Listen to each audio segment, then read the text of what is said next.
Pagiku cerah, matahari bersinar, ku gendong tas merahku di pundak. Selamat pagi semua, ku nantikan dirimu.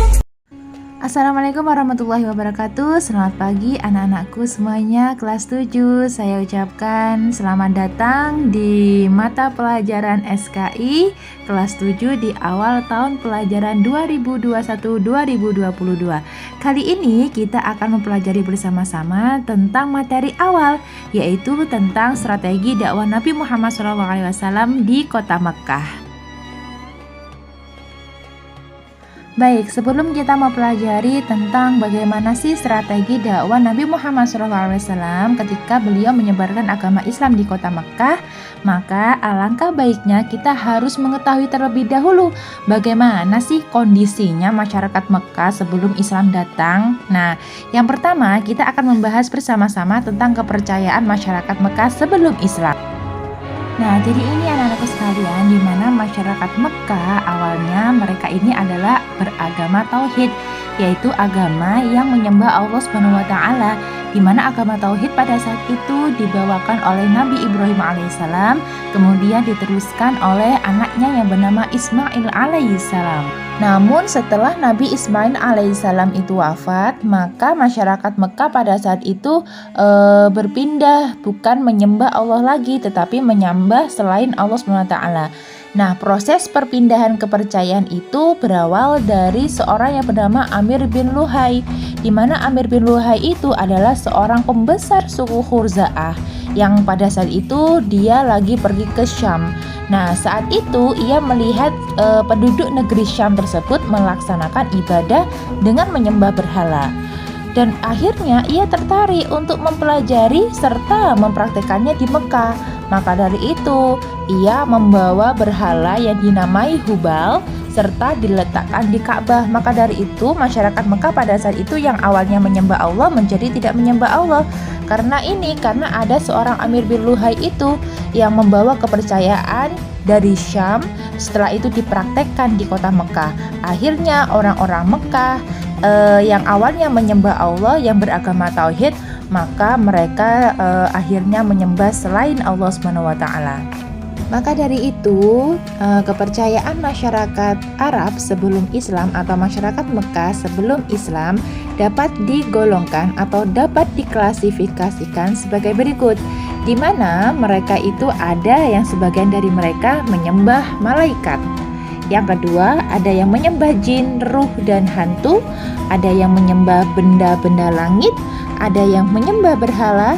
Dan yang terakhir, ada yang dinamakan agama ahli kitab, yaitu agama Yahudi dan Nasrani. Nah, untuk selanjutnya yaitu tentang kondisi sosial masyarakat Arab sebelum Islam. Anak-anakku sekalian, yang perlu kita ketahui dan digarisbawahi di sini adalah bahwasannya kondisi kehidupan Arab menjelang kelahiran Islam itu secara umum dikenal dengan sebutan zaman jahiliyah.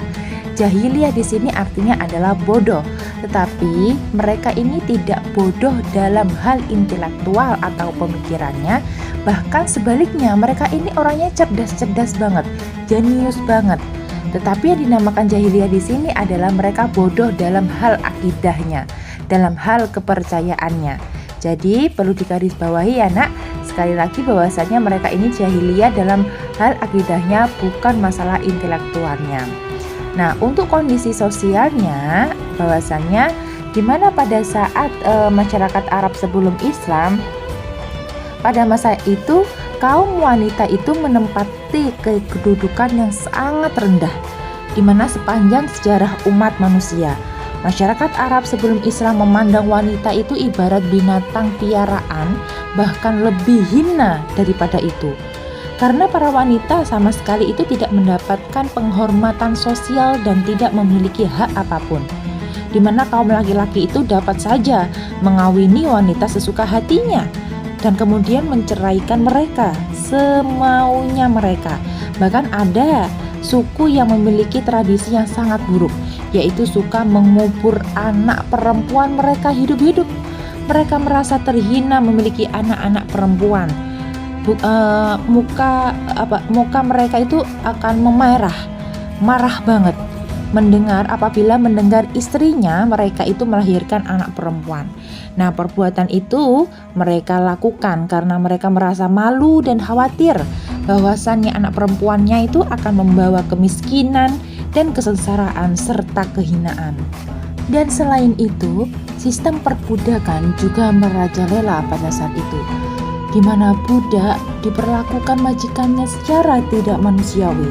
Mereka tidak mendapatkan kebebasan untuk hidup layaknya manusia merdeka.